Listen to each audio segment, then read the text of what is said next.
Recording is in progress. Hi, Airdrie. Hello. We have one more minute and then we'll start.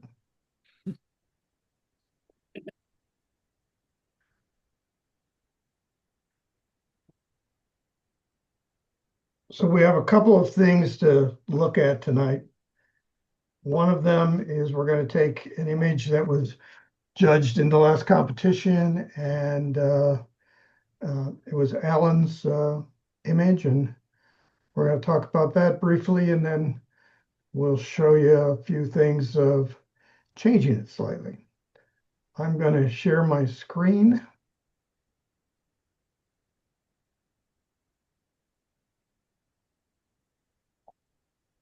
And that's Photoshop.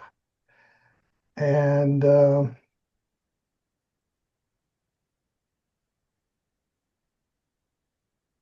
going to open up Alan's file here. Okay.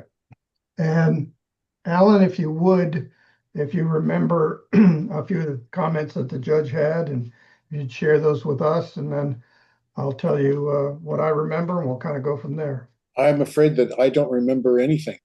Oh, I mean, and when I say that, I mean practically literally. oh, okay. No, I'm a little short on memory space these days, and I don't remember what he said. All right. I do remember this, Mercury. I do remember that you made comment, and I'm looking at it right now. A highlight in the photo is the bird in the sun Yeah. profile, and that stood out to her. And then all the birds, she commented on all the birds and the color. Yeah, I said too many birds.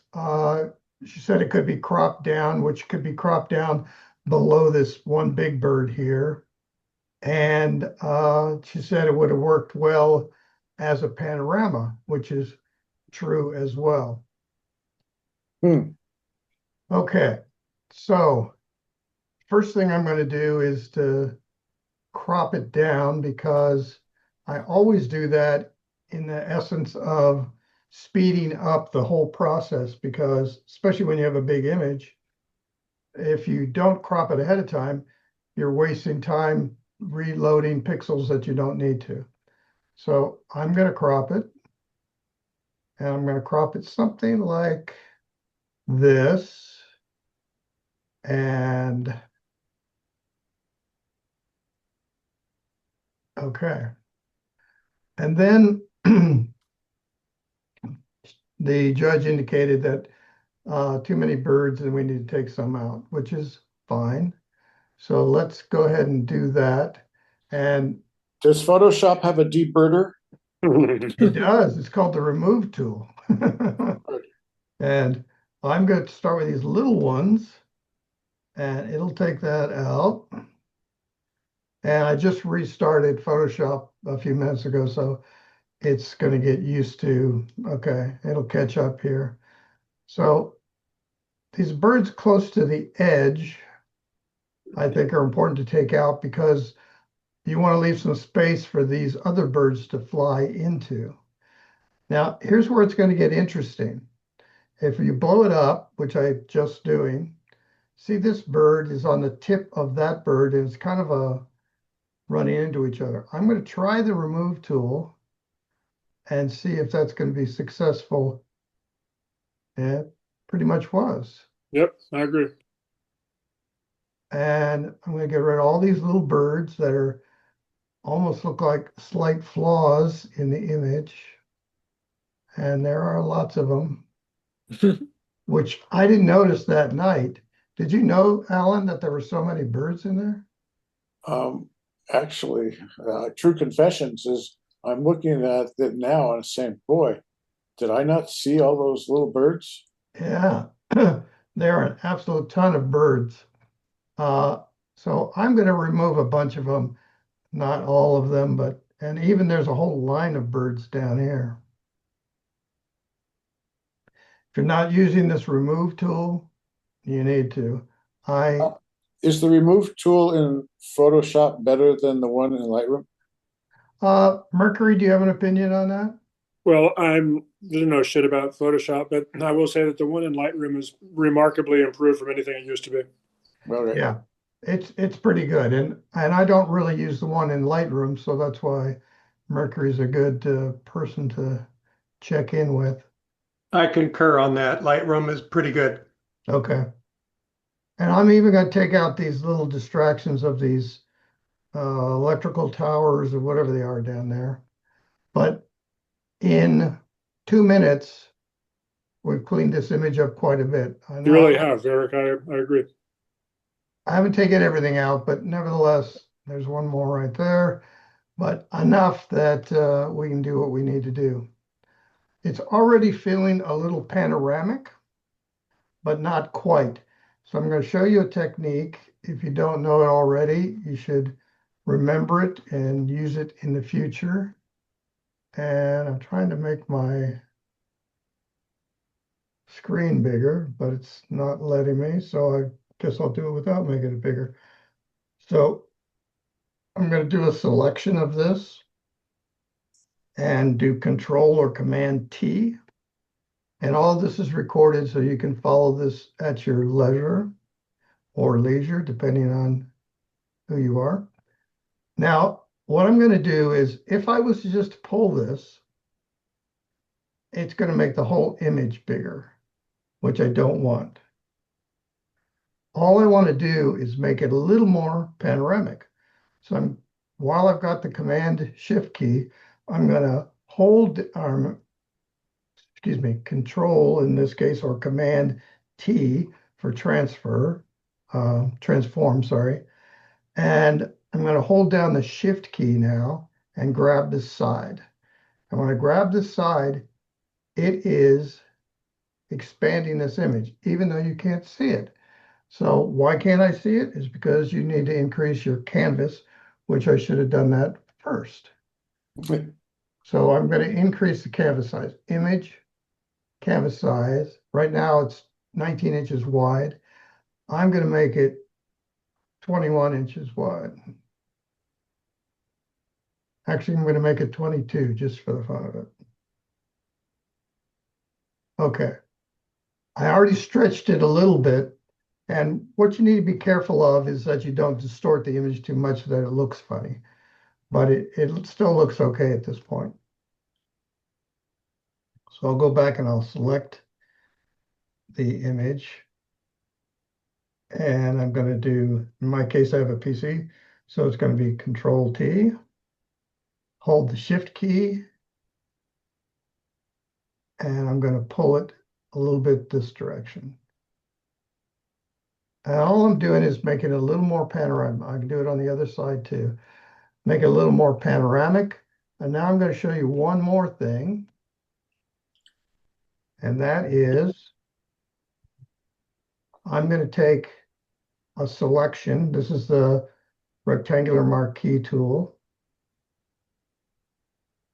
And I'm do Control or Command T for transform.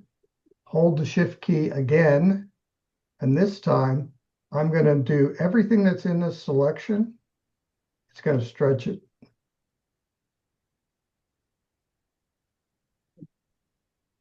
And now I've extended the image.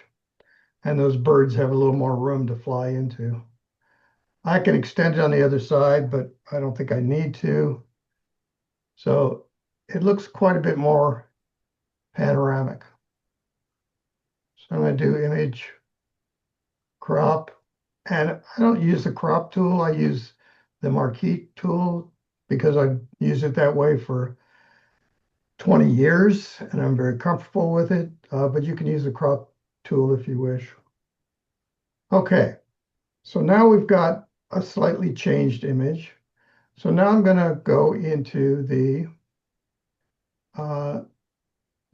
develop module, which is camera raw filter, develop module in Lightroom. And now I'm going to look at a few things because this light behind the bird is a little strong. So let's look at that and see if we can knock down some of the whites a little bit and some of the highlights a little bit. I don't know if that really saved us a whole lot there. And in Photoshop, I could just select that area and work on it individually. I'm not going to do that because that'll take some time to do. But if that bothers you, you could do that. You could also play with the shadows to see if you get it to affect it at all. So you bring it down, you can almost make it a nighttime scene. This gives it a little bit more drama. That's regular, and bring it down a little bit. And that makes it a stronger nighttime or late evening scene. I assume this was late evening, Alan? Well, Sunset. the sun hasn't gone down yet, so Yeah, I can see, but it's not in the morning, I guess. No. Okay. It was summertime, and didn't we leave like at 6, Alan? So I mean, it was already, but it was late afternoon, but the sun didn't set yet. yeah. Okay. So I'm playing with a bunch of these sliders just to see. Now I'm going to go to effects and see the dehaze. And I'm going to look at that to see if I like that. So it added some oranges to it. It also pulled back some of the highlights a little bit. And then, as Ansel Adams used to say, he never saw a picture that he didn't like with a vignette on it. So you add a little vignette, which brings your focus all in on the birds. And that's all I'm going to do here. I'm Eric, before you go, I have a question about a different way to do this, if it would make sense. yes. So you wanted to take down the blown out sun, Mhm. basically in the center. I wondered if you couldn't do it like in masking in Lightroom, where you would do like a radial, what do you call it, linear, Yeah, I understand. Yeah. and just like work on the center to where, or like a elliptical in the middle, to where you brought down the highlights without bringing down the highlights everywhere. Yeah. So you're looking at a gradient. Yeah, radial gradient, right? Yeah. But here's the issue with that is that because that's so blown out, there are no pixels there and there's nothing to play with. And because of that, what you'd have to do, or what my approach would be, is I would go back into Photoshop and I would select just this one bird, invert it, and well, I'll just do it. We'll see if we have a few minutes to do that. I'll try to do it quickly. So I'm going to say okay. Now, one more thing that I did to it, and if you don't know about this tool, sharpen tool, all of these sharpen and sharpen edges, sharpen more, smart sharpen are stupid, even though it says smart sharpen. Unsharp mask, which is counterintuitive, is the only one that I have found to be decent. So I'm going to go. So here's the image without any sharpening. And you could add, I added a little sharpening. That might be, let me blow it up a little bit to see if that's too much. Let's see. So look at the halo around the birds. Yeah. So that's the judges often catch this where they say, oh, you've got a halo around whatever because you did too much post-processing. So you have to be cognizant of that. And if you get over 100, you're pretty much going to always see halos. So if you're using sharpening, you want to keep it under 100. Also, the radius, typically you want to keep as small as possible. So you can see there was a tiny bit of halo. I got rid of it when I went to a smaller radius. And I can increase this. Well, I managed to get over 100. And I'm going to say okay, and I'm going to back up and look. Yeah. So Yeah. it illuminated the water a little bit more as well, but overall it gave a nicer look to it. Very subjectively, you could shift the color if you wanted to with hue and saturation. And you can do that in the develop module or in Photoshop. and make it more orange if that appeals to you, whatever you want. Okay, so let's see if we can fix this bird. It's going to be a little tricky because it's fairly small, and there's another bird up there that I decided I'm going to take out. Um, okay, so this is the quick selection tool, and I am going to go a very small size. That's still too big, like 4 pixels, so that I can choose this bird.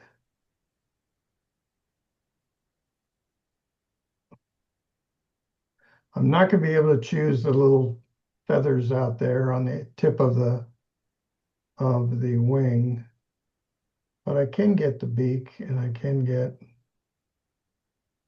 that. Okay. Controller Command Z. Now I'm going to switch to the polygon lasso tool, which is this guy.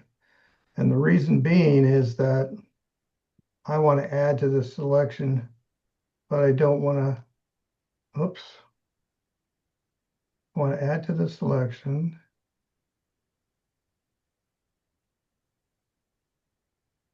Okay. I'm going to have to put it on the,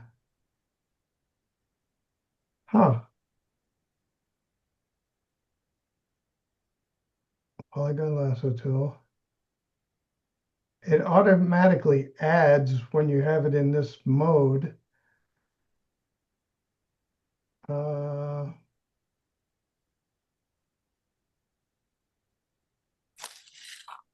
I'm not sure why it's not doing what it's supposed to do, but I'll ignore that for now. That was the wrong tool. And I'm going to go with a smaller brush in the quick selection tool. You can also just type what you want here. So I'm going to type 2.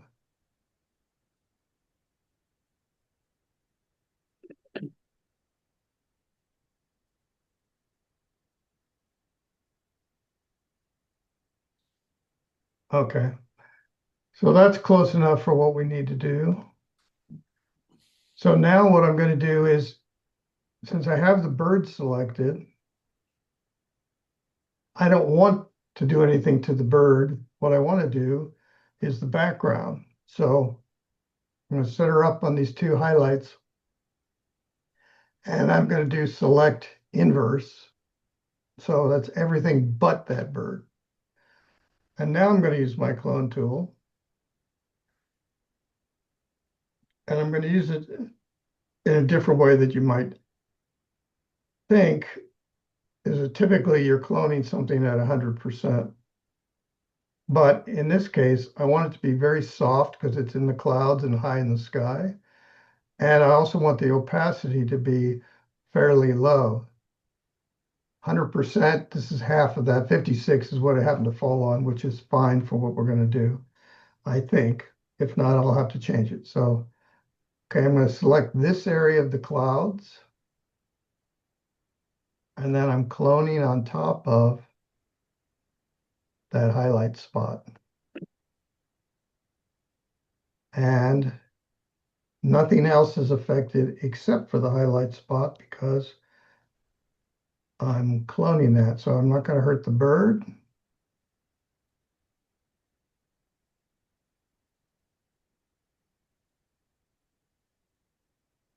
Oops. Because it's very soft, by the way, it'll pick up a wide area. That's why I picked up part of that wing. So I'm going to come over here, clone this. And I'll come up here and clone that. And one more for here. Okay. still got a pretty strong highlight, but it's much softer. But now you could brighten the whole image and that wouldn't be so blown out, but the rest of the image would be brighter. Do you want the image to be brighter? I do. Okay. So I It's would, fairly dark on my computer too. oh, okay. I have a super high resolution screen, so I'm cheating. All right. So I'm going to do image adjustments. By the way, Photoshop in the original first 10 years, it just said image adjust. Now they added an S 10 years ago, and I still can't say it right. So I'm just going to brighten up the entire image and see what that looks like. Getting happier, Mercury? Yeah, I am happier. You should ask Alan. I'm happier. Okay. I'm thrilled to death. All right. So now we've got this, and That was a very interesting solution, Eric. yeah, let's get the original.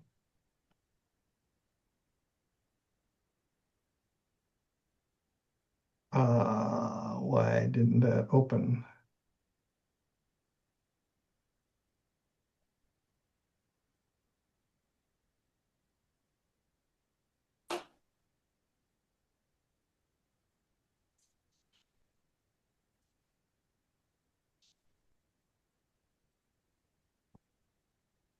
Oh, it's the same image. Sorry.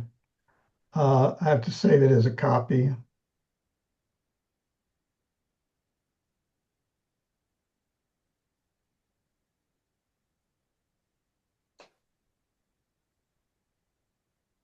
Okay, now I can open them side by side.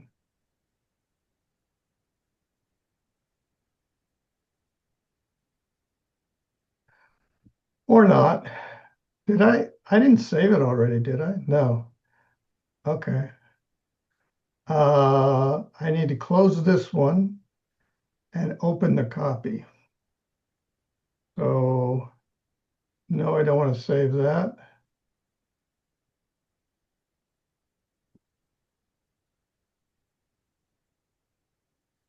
Open the copy, and I can open the original. And then I can put them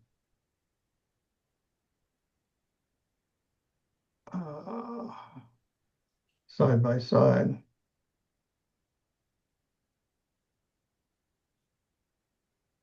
So that gives you some idea of a different look of it.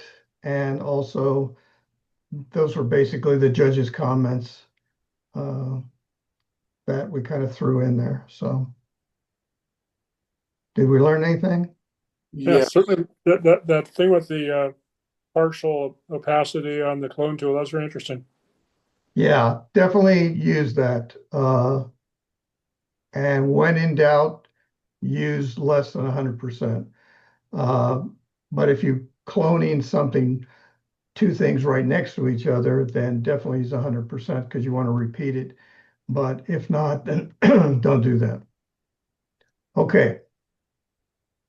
I'm So, gonna, so can you take the second picture that you did and make that bird in front of the sun black like the other birds? sure. Yeah.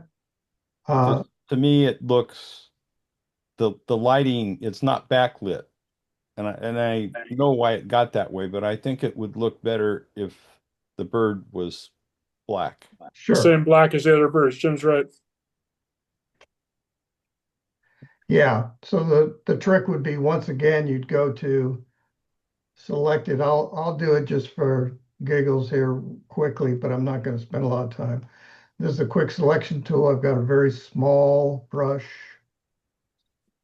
I'm going to select that bird as best I can.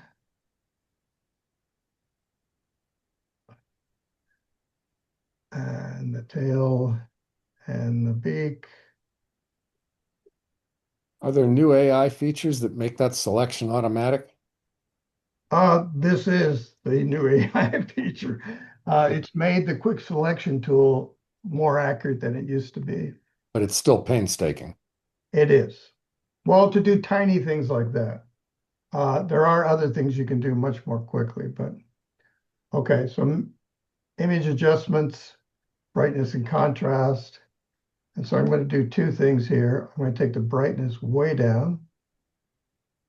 And you can see it's still not black yet until you get all the way down. And there's some edges on there. So let me see what the contrast does. Contrast makes it a little too blacky black. So let's click off of it and back up. Well, I think you want it. Yeah, That's pretty darn close. yeah. Okay. And you can see there's some holes in the wing too, which I would clone in just to fill those in. But if you notice, it's jagged, and so I would fill those in. Yeah, but when you go back out to your Yeah, no one's ever going to know. yeah, I think that looks better. Except me. All right. I'm going to move on to the next image, and Mitch Gow sent this in to me. I don't know if he's here in the meeting or not, because he was traveling in Asia, so he may not be here. But what we're going to do is we're going to look at two ways to fix a couple of images that he sent me. And he's got, well, you'll notice what it does when I show it. I'm going to save this one for you, Alan.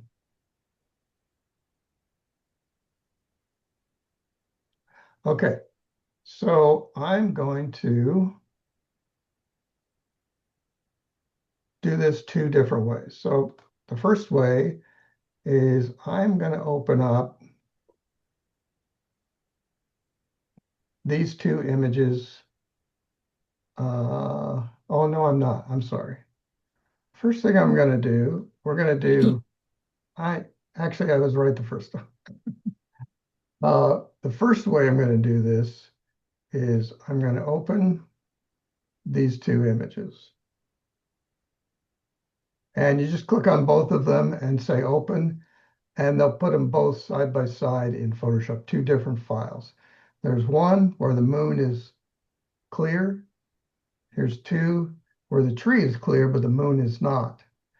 And so this is an amazingly easy fix, and I'll show you why. And also there's a sensor spot up there, so handy dandy remove tool. In the old days, I would have just cloned that, but and he's got some dust and a few things on his image.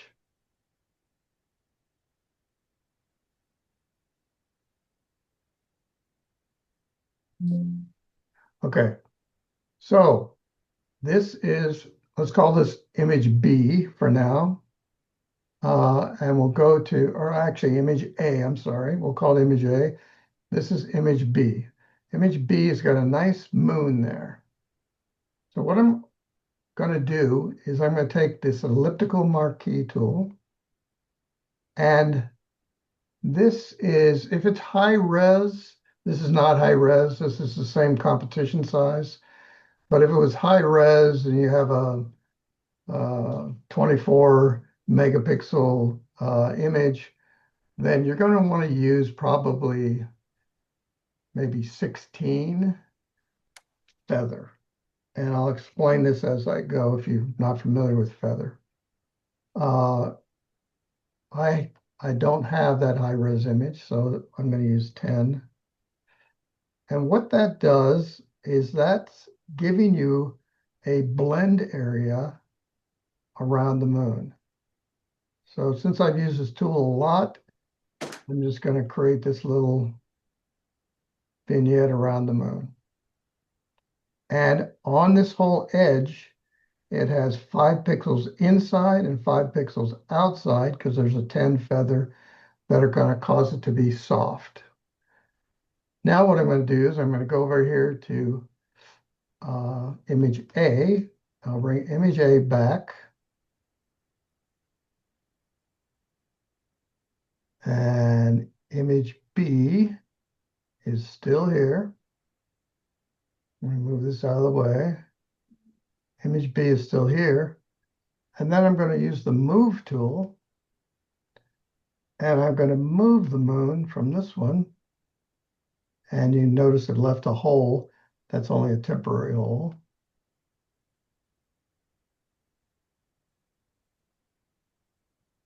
And I put it in there.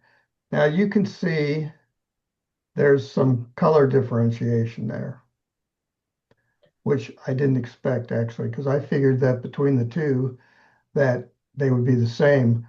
But I'm guessing now that I see it, I haven't done this yet. So now that I see it, he must have stopped it down in order to get that. So I'm going to go to, by the way, when you're on this, it's put it on a separate layer. And What you're kind of doing is focus stacking the two images. it is. I'm going to do focus stacking next. But this is, once you get the hang of it, this is so much faster. So you have a layer. I have a layer here. And all I'm going to do is I'm going to go into image adjust, brightness and contrast. And I'm going to brighten up that moon because see how the background is going away? I can go all the way over here and make it really bad. I can move it to the sweet spot and it disappears. Now, Sharp Moon is in with Sharp Tree, and we have two layers though.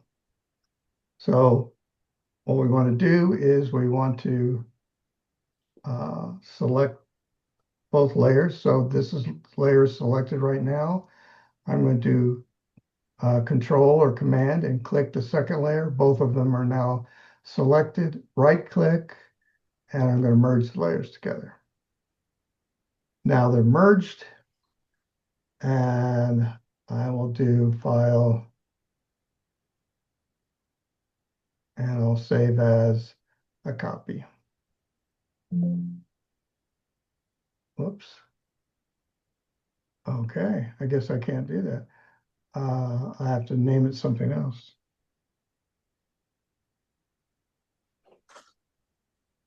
Okay. So now this image is essentially focus stacked, as Jim said. And so now we're going to focus stack it. Same thing, but different approach.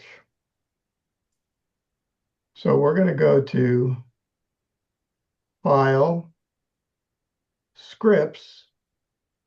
Sometimes this is, by the way, it's called photo stacking, image stacking. It goes by focus stacking. It goes by different names. And you want to go to Load Files into Stack. Click on that. And then you browse to go get those files. Here's my files, this one and this one. And I selected both of them and said, okay. They're both there. Now here's some important things here. Attempt to automatically align source images. So if you moved your camera a millimeter, it's going to throw those two images off because they're the same thing essentially, right? And he probably did. So you say attempt to automatically align source images, and it will bring those two into close alignment. Doesn't work every time, by the way, but usually it gives you a decent attempt. You don't need to create a smart object. You can, your file is going to be bigger. I typically don't ever do that, but you could. Then you say, okay. And over here, you've got two layers. Typically what you want is you want the sharp layer foreground at the bottom, and you want the second layer, which is not sharp, in the foreground on top of that. Now, focus stacking, image stacking, whatever you want to call it, has, often there are multiple layers. Uh, Tim Meadows did a flower one time. He had 44 different shots because he made small changes in the focus on that flower. It came out extremely crisp and perfect front to back, but he had 44 images in that stack. Okay, so now we've got these two images and we want to bring them together. Well, I'm going to have to, what I'm going to do is I looked this up last week and I realized that I don't follow the directions every single step that they do. So I'm going to do it the right way. And I looked up the correct way to tell you how to do it. So I'm not being a bad guy here. All right. The images are in. We've aligned the images.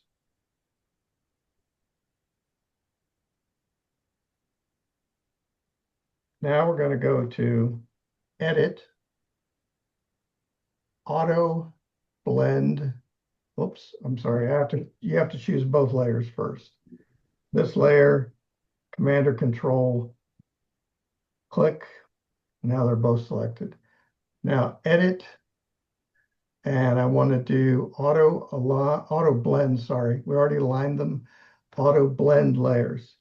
You're going to click that, and keep your eye on the tree and the moon when I click this. Oh, sorry. And then you want to tell it, yes, I want to stack images. Yes, you want seamless tones and colors. Yes, you want content-aware fill. And why do they say content-aware fill? Because if those two images are out of alignment slightly, it could mean that one of them has a white, once you bring the two images together, there might be a white area above or below. There could be some areas of color loss or even transparent areas like it says on the screen. And because of that, you want to click that and it'll fill in those colors. Now I'm going to say, now keep your eye on the tree and the moon. I'm going to say, okay. And there you go. The moon and the tree are both in focus now. This takes some practice because typically you're going to do it with multiple layers. You can do it. I've never seen it done with two, by the way. So, but in this case, we've got the tree in perfect focus. We've got the moon in good focus, and there was no middle ground, right? So I didn't need additional frames.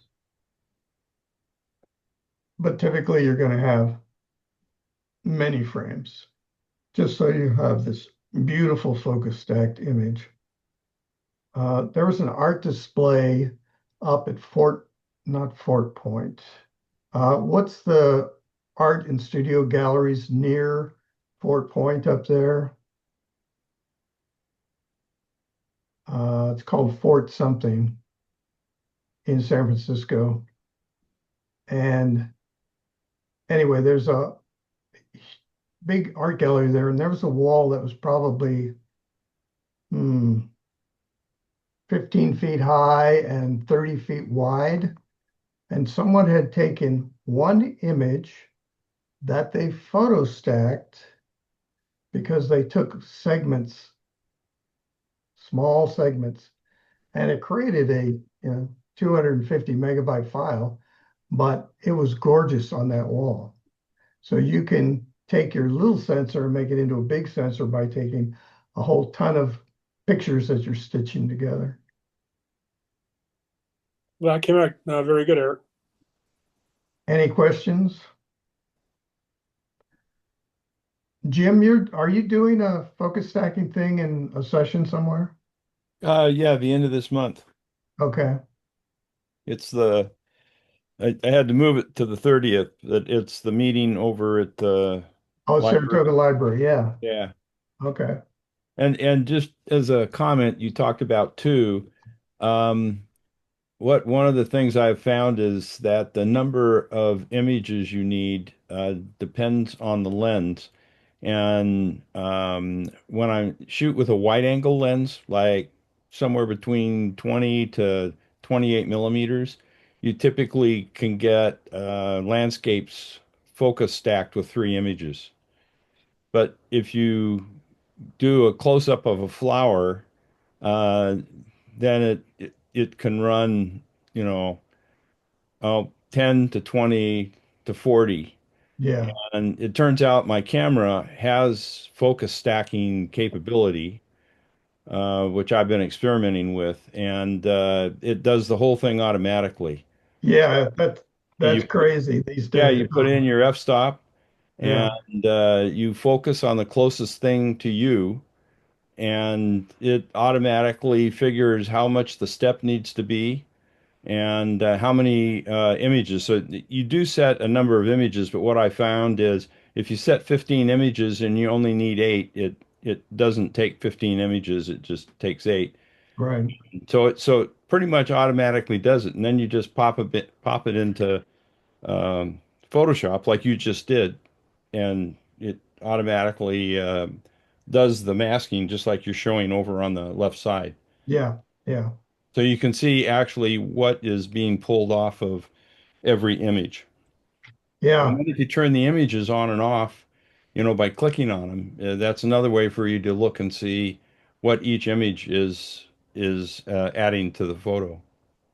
Right. What camera is that, Jim? I have a Canon R5, and in the Canon lineup, there's 3 cameras.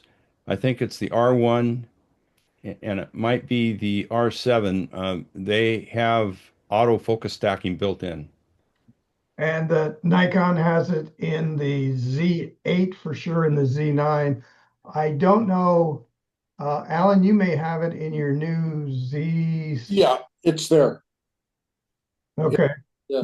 What's your new camera? So, Six something? It's a Z5, two little Z5. Okay. and the Z8's got it. Then the Z8, the F850, the D850 had it too.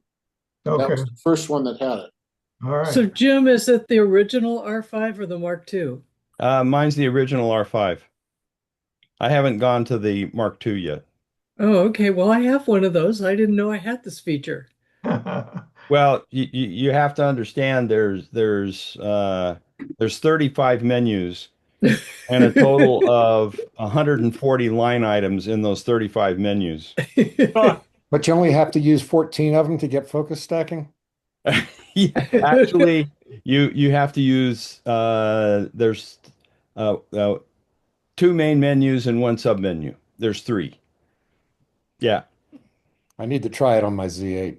yeah. So I it's know it's there, but I haven't tried it. yeah, it's very interesting because in the Canon there is sort of a random number between 1 and 10 that you set, and it appears to if you set it up towards 10, you get more images, so it's much more accurate with smaller steps. And if you set it down to 2 or 3 or 4, then it shoots fewer images, so the spacing is a little bit larger. So you have a little bit of control. And Kent, when we were doing this out in the desert, because our instructor in the desert showed us how to do this. Death Valley trip. Yeah, it's a funny factor. So Kent kept trying to apply it. Is it millimeters? Is it centimeter? What's the number mean? And what it is just sort of a random factor. There's about there are 4 to 5 main factors that the computer in the camera uses between the lenses and the shutter speeds, and it knows what the depth of field is for where your camera's at. And and so it's a factor that you have to kind of say, I'd like it to have it a little more accurate or a little less accurate, but it's an arbitrary number. It it's not connected to like a limit. It's pretty interesting. How many So pixels do you end up with? what's that? How many pixels do you end up with? Is it the same as a single exposure, or do you end up with a high resolution image with many pixels? Oh, let's see. I did It, one image. it definitely gets bigger. It gets really big. Yeah. Uh, it runs up into the gigapixels with a bunch of frames. Just doing what you just saw demonstrated on 2 images. In fact, on your upper image, can you tell what the size of that is? The comp where you got the combined image. Yeah, I'll have to save that one separately. So now that we've done this, I'm going to, this will finish this off and then we can check it.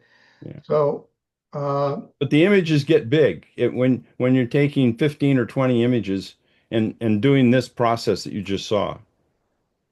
so this is the final image. I'm going to do file save as, and we're going to save it as stack.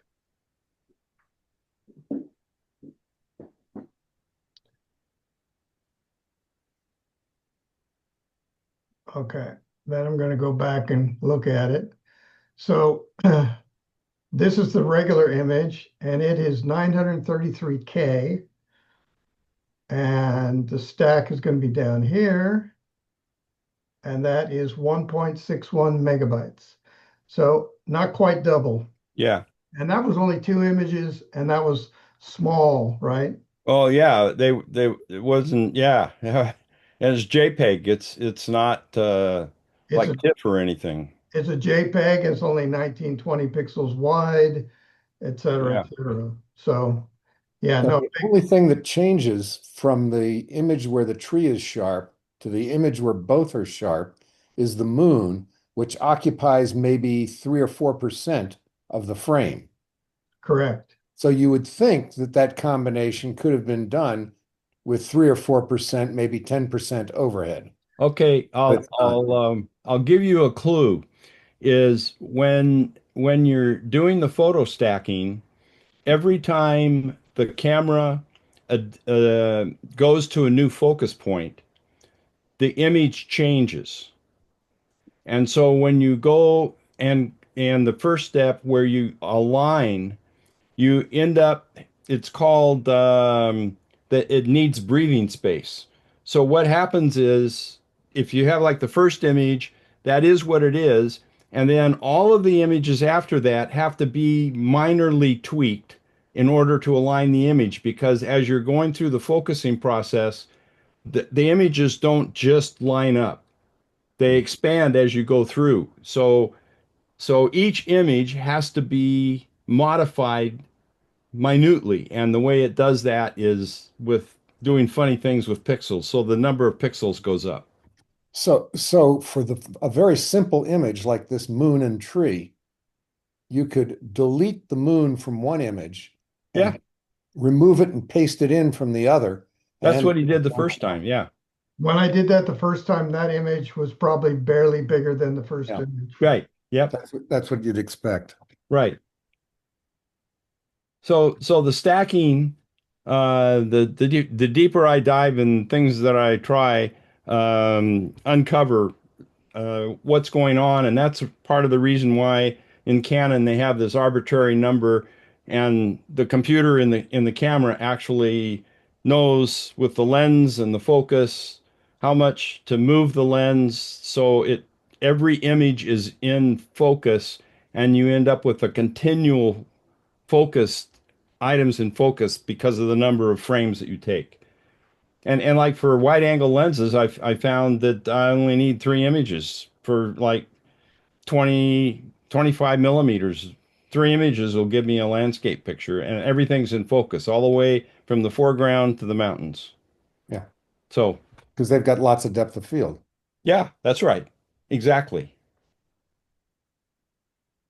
Does anybody, are there any participants who are shooting Sony that have tried any of this? On my Sony, I couldn't figure it out when we were in Death Valley. We couldn't find a way to stack.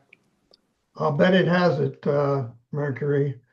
Uh, Look it up online, Google it, but if you haven't already, but I'll bet there is. What year is your Sony?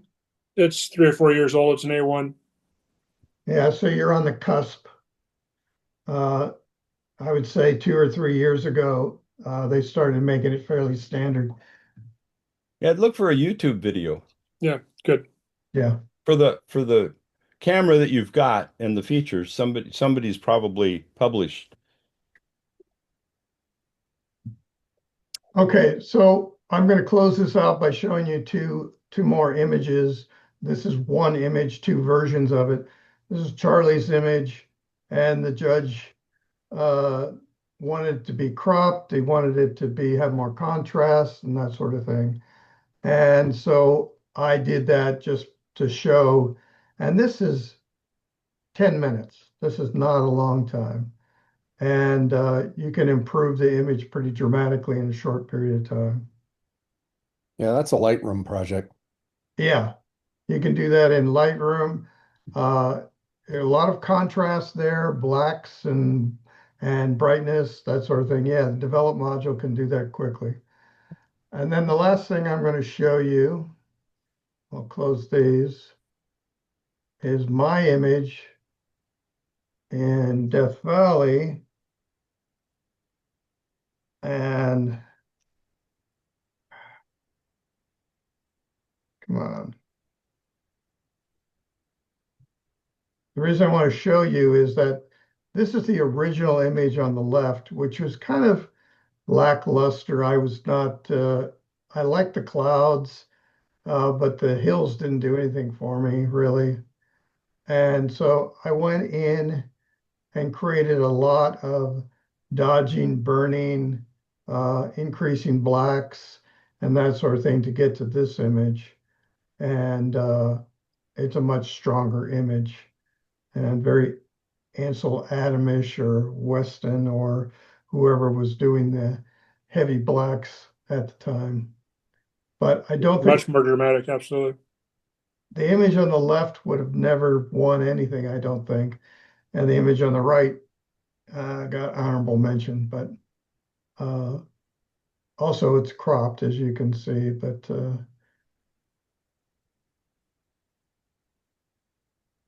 I just wanted to show you what you can do with it if you put some time into it. This one took longer. This probably was 30 minutes of dodging, burning in camera raw, working in camera raw with like the develop module with the lights and darks and things like that. Did you apply any colored filters? No, I did not. What I did use though, and I recommend this highly to everyone, is to try dehaze. I did it in Alan's image. It didn't have a great effect there, but try dehaze in every image and see if you like the effect it brings out, because it has a possibility of doing good things. And it's in the develop module and it's in Camera Raw, Photoshop Camera Raw. Yeah, Lightroom under effects. And yeah, it's like super contrast. It can pull a lot of contrast. It can also take dust out of the sky, fogs and dust out of the sky. Or even more importantly, if you select sky, you can add fog to the sky. And there was an image, Susan Dinga's image, where she had some fog in the background of the spring or the fall colors, I guess it Mhm, was. mhm. And she could have used, she was in my breakout session, and she was talking about she was unhappy with the way the fog turned out. But if she had selected the sky and used dehaze, she could have gotten the fog that she originally saw. And I hope she tried it. All right, those are the things I was covering. Any other questions you want to delve into or? I think that's a really good job that you did on converting it to black and white and then upping the contrast. That really improved the picture a lot. It did. It gives it some drama, even though Yeah. the clouds are dramatic, but the mountains were so. Uh, but if you've been to Death Valley, you know that there's a lot of mountains that look like that. The original was a dramatic scene, that what you ended up with was a dramatic photograph. Right. Yeah, that's a good way to put it, Rick. Uh, okay. Anything else we want to? You were going to send us your YouTube address. Yes. So tomorrow I will send a recording of this out. And typically on the bottom of any email I send you guys with the recording, there's also the link to the YouTube site where you can see all of the recordings of all the sessions that I've done. There's probably, I don't know, 25 or 30 there that you can look at if you want to. Great, thank you. All right, guys. Thank you, everyone. Yeah, that Thanks. was, Night. that was Thanks, really Eric. good. Appreciate it. Thank you.